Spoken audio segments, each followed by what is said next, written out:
ఇప్పుడు 9 దాటద్దు 10 కానిచ్చు నీ బస్తాలకు కాదు భోజనానికి రావా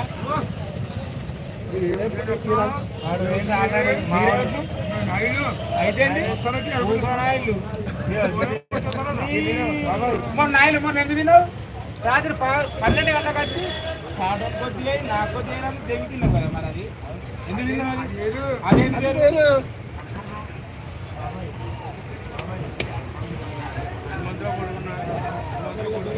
అదేంటి కొడుకు పెళ్లి ఫంక్షన్ వల్ల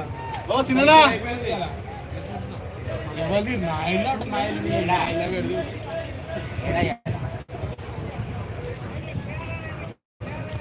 ఫంక్షన్ ఏడా కదా పోయినా అమ్మ పెళ్ళి ఏడా సాగర్ రోడ్